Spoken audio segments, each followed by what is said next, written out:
നിങ്ങൾ എപ്പോഴെങ്കിലും വായനയുടെ ഉന്മാദത്തിൽ അകപ്പെട്ടു പോയിട്ടുണ്ടോ? ജീവിത വഴികളിൽ താൻ വായിച്ച പുസ്തകങ്ങളിലൂടെ മുഹമ്മദ് അബ്ബാസ് നമ്മളോട് കഥ പറയുകയാണ്. ആത്മഹത്യക്കും ഭ്രാന്തിനുമിടയിൽ അദ്ദേഹം വായിച്ചു തീർത്ത പുസ്തകങ്ങൾ സൈക്യാട്രിക് വാർഡിലും ആത്മഹത്യാ മുനമ്പിലും പണിക്കിടയിലെ വിശ്രമ വേളകളിൽ അദ്ദേഹം വായിച്ച കഥാപാത്രങ്ങൾ തന്റെ ജീവിതവുമായി ഇഴചേർത്ത് അദ്ദേഹം പറയുകയാണ്. പലപ്പോഴും നമ്മുടെ ജീവിത സാഹചര്യത്തിൽ വലിയ എഴുത്തുകാരെഴുതിയ വാക്കുകൾ നമ്മുടെ ജീവിതത്തിലൂടെ കടന്നുപോയതായി നമുക്ക് തോന്നിയിട്ടുണ്ട്. അത്തരത്തിൽ അദ്ദേഹത്തിന്റെ ജീവിതത്തിലൂടെ കടന്നുപോയ കഥാപാത്രങ്ങളെ വരച്ചു കാട്ടുന്ന ഒരു പുസ്തകം.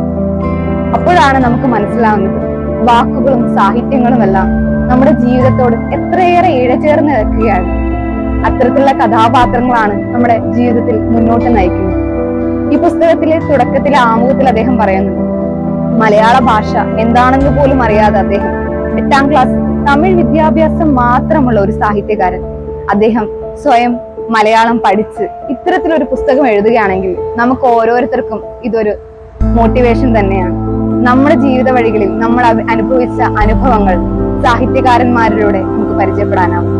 ഈ പുസ്തകത്തിൽ അദ്ദേഹത്തിന്റെ സുഹൃത്തിന്റെ ആത്മഹത്യയെക്കുറിച്ച് പുനത്തിൽ കുഞ്ഞബ്ദുള്ള എഴുതിയ ജീവച്ഛവങ്ങൾ എന്ന കൃതിയുമായി അനാവരണം ചെയ്ത് ഒരു കഥയുണ്ട്.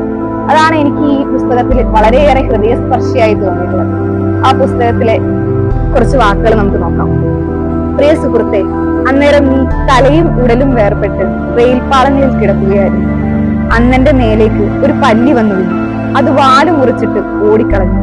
എന്റെ വയറ്റിൽ കിടന്ന് ഇത്തിരി നേരം പിടച്ച ആ വാൽ നിന്റെ പ്രാണനായിരുന്നു. എനിക്കറിയില്ല, പക്ഷെ ഒന്നറിയാം, ജീവിതത്തെ ഓർത്ത് പലപ്പോഴും അത്ഭുതം കൊണ്ട നിന്റെ തലച്ചോറ് തല പൊട്ടി പുറത്തേക്ക് തെറിച്ചിരുന്നു. ഞാൻ ആ കാഴ്ച കണ്ടിട്ടില്ല. പക്ഷെ ഈ കുറിപ്പ് എഴുതുമ്പോഴും ഇനി മരണം വരെയും ഏത് ആത്മഹത്യയെക്കുറിച്ച് കേട്ടാലും തലച്ചോറെന്ന വാക്ക് കേട്ടാലും ഞാൻ ഓർക്കുന്നത് നിന്നെയായിരിക്കും.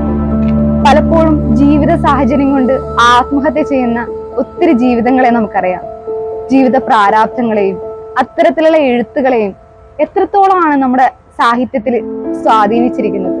അദ്ദേഹം ഇതിൽ ആത്മഹത്യയിൽ പറയുന്ന പോലെ ഈ കൃതി കൊണ്ട് നമുക്ക് പുത്തൻ എഴുത്തുകാരെയും ഒത്തിരി സാഹിത്യകാരന്മാരെയും പരിചയപ്പെടാൻ പറ്റും. ഈ കൃതി കൊണ്ട് നമുക്ക് ആ പുസ്തകം വായിക്കണമെന്ന് തോന്നുകയാണെങ്കിൽ അതാണ് ഏറ്റവും വലിയ വിജയം. ജീവിതവുമായി ഇഴചേർത്തിരിക്കുന്ന ഈ പുസ്തകം വായിച്ച് നമുക്ക് ആ കൃതി വായിക്കാതിരിക്കാൻ എങ്ങനെ തോന്നുമല്ലേ?